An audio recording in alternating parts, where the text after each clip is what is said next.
یہ شعلہ نہ دب جائے، یہ آگ نہ سو جائے، پھر سامنے منزل ہے ایسا نہ ہو کھو جائے، ہے وقت یہی یارو جو ہونا ہے ہو جائے، کشمیر کی وادی میں لہرا کے رہو پرچم۔ السلام علیکم and good evening everybody. You're watching News Eye with مہر عباسی۔ کشمیر کی 68 برسوں کی طویل اور انتھک جہد آزادی لاکھوں جوانوں کے لہو تازہ سے عبارت ہے کہ حریت کے اس سفر میں 80,000 سے زائد عصمتیں، 50,000 سے زائد بیوائیں اور 1 لاکھ سے زائد ممتائیں بھارتی بربریت کا نشانہ بن گئیں۔ جنت نما یہ وادی قابض بھارتی فوج کی درندگی سے آگ و خون کا آتش فشاں بن گئی۔ جہد آزادی کی اس دردناک داستان کا تازہ استعارہ مسلح کمانڈر برہان وانی کی شہادت معلوم ہوتا ہے کہ 8 جولائی کو مبینہ مقابلے میں اس 22 سالہ نوجوان کے قتل پر پوری وادی سراپائے سوال ہے۔ ناظرین، جنازے میں لاکھوں حریت پسندوں کی شرکت کے بعد بھارتی فوج کے مظالم سے اب تک ایز وی سپیک 30 افراد جان سے بازی ہار چکے ہیں اور 400 سے زائد زخموں سے چور ہیں۔ وادی میں پچھلے 3 دنوں سے کرفیو نافذ ہے اور تحریک کو پھیلنے سے روکنے کے لیے ٹیلی فونز، موبائلز اور انٹرنیٹ کے اوپر مکمل پابندی ہے۔ دے بلاکڈ۔ حریت رہنما مقبول بٹ کے قتل کے بعد برہان وانی کی موت نے تحریک آزادی میں نئی روح پھونک دی ہے۔ حریت پسندوں کا ولولہ دیکھ کر دہلی سرکار اپنی کاسہ لیس وزیر اعلیٰ محبوبہ مفتی کے ذریعے مسئلے کے حل کی کاوشوں میں مصروف نظر آ رہی ہے، مگر وادی کے سابق وزیر اعلیٰ عمر عبداللہ کے خدشات کہیں زیادہ خوفناک ہیں۔ ان کا یہ ماننا ہے کہ بھارت کے لیے برہان کی موت اس کی زندگی سے زیادہ خوفناک ثابت ہو سکتی ہے۔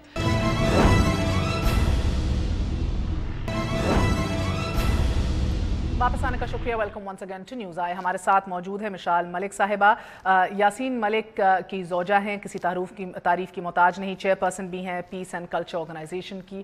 مشال، السلام علیکم، تھینکس اٹن فار جوائننگ اس دس ایوننگ۔ بتائیے گا کہ یہ lot of people are marking this as a new phenomena all together, یعنی کہ اسٹرگل اور جدوجہد کے اندر ایک پورا نیا فیز اس کو دیکھا جا رہا ہے، ناٹ جسٹ ایک آؤٹ کرائی یا پروٹیسٹ، ایک نیا فیز ہے یہ۔ بالکل، یس آئی اگری ود دیٹ، اور اس کی وارننگ پہلے بھی بہت دفعہ حریت لیڈرز نے دی تھی، کیونکہ جو مین جو ریزن ہے نا اس کے 2-3 اس کے ہیں ایسپیکٹس ہیں۔ ایک تو اس کا میجر ریزن یہ ہے کہ جو پولیٹیکل سپیس اور پولیٹیکل فریڈم ہے جو حریت لیڈرز کو ملنا چاہیے، جو ان کا رائٹ ہے، ڈیموکریٹک رائٹ ہے، وہ نہیں ملا وہاں پہ، اسپیشلی جب یہ مودی گورنمنٹ آئی ہے، نہ جلسے کرنے دے رہے ہیں، نہ پروٹیسٹ کرنے دے رہے ہیں، ہر بات پہ ایوری سیکنڈ ڈے نظر بند کر دیتے ہیں حریت لیڈرز کو، تو جو وائسز ہیں وہ بہت زیادہ سپریس ہو رہی ہیں۔ کشمیری جو یوتھ ہے انڈیا کے اندر آپ دیکھ لیں، ان پہ بہت زیادہ ٹارچر کیا جا رہا ہے، سوسائڈ ریٹ ان کا ہائی ہو گیا، کہتے سوسائڈ ہیں کشمیری اسٹوڈنٹس کا انڈیا میں، حالانکہ وہ ان کو مارا جاتا ہے جو شیو سینا اور RSS کی ریڈیکل گورنمنٹ سے۔ اور پھر جو ڈیموگرافی کے جو چینجز انڈیا ریپڈلی لا رہا ہے ایتھنک کلینزنگ کی مقبوضہ کشمیر میں، تو اس سے پھر یوتھ جو ہے بہت زیادہ فرسٹریٹ ہو گیا ہے، کشمیری یوتھ، کہ ان کی آواز دنیا تک نہیں پہنچ رہی ہے، دنیا نے اپنی آئیز بلائنڈ کر دی ہے۔ یہ نڈر ایک دیکھ رہے ہیں کہ ایک جذبہ ہے نڈر ہونے کا اس یوتھ کے اندر۔ آپ نے دیکھا کہ ایک بہت بڑی تعداد کے اندر نوجوان باہر نکلے ہیں، نماز جنازہ پڑھی گئی ہے، اس کے بعد پاکستان کا پرچم لہرایا گیا ہے، اس کے بعد گو انڈیا گو کے نعرے لگائے گئے ہیں۔ سو ڈو یو تھنک کہ یہ جو ایک BJP کے خلاف ایک جو ریزنٹمنٹ ویلی میں پائی جا رہی ہے، یہ آنے والے دنوں کے اندر مزید اور بڑھے گی اور محبوبہ کو اس کا ٹف ٹائم اور بیک لیش اب دیکھنے میں ملے گا؟ اس کا ڈومینوز افیکٹ ہوگا، ملٹی پلائر افیکٹ ہوگا۔ اسیسینیٹڈ ایک برہان کو مارٹر کیا، اب ہزاروں لاکھوں لڑکے ہیں جو ویل ٹو ڈو فیملیز کے ایجوکیٹڈ یوتھ ہے جو کہہ رہے ہیں کہ ہم نے ملیٹنسی جوائن کرنی ہے۔ جس طرح آپ کو پتہ ہی ہوگا کہ لیٹ 1980s کے اندر جب ملیٹنسی شروع ہوئی تھی، یاسین صاحب اور 3 اور لڑکے تھے جنہوں نے ور دا فاؤنڈرز آف اٹ، تو اس وقت دنیا کی اٹینشن کشمیر پر آتی تھی، ہیڈ لائنز آتی تھی، دنیا سوچتی تھی، مگر انفارچونیٹلی جب انہوں نے ایک پیسفل ان آرمڈ ایک پولیٹیکل اسٹرگل شروع کی حریت لیڈرز کے ساتھ، یاسین نے بھی اور دوسروں نے، تو ان کے پرومسز جو دنیا نے کیے تھے وہ توڑ دیے دنیا نے، ان کی آواز نہیں سنی۔ تو اس لیے یہ فرسٹریشن ہے یوتھ کی کہ لاسٹ ریزورٹ تھا ان کا کہ وہ بندوق اٹھائیں، اور اس میں ایک برہان بھی تھا جو کہ ایک ہائی ٹیک سیوی لڑکا تھا جو انٹرنیٹ پہ اپلوڈ کرتا تھا ویڈیوز۔ مجھے بتائیے گا پچھلے 3 سالوں میں کشمیر پہ جو پالیسی رہی ہے، جو ایڈووکیسی اور ڈپلومیسی ہوئی ہے، ڈو یو تھنک کہ مقبوضہ کشمیر سیٹسفائڈ ہے اس سے؟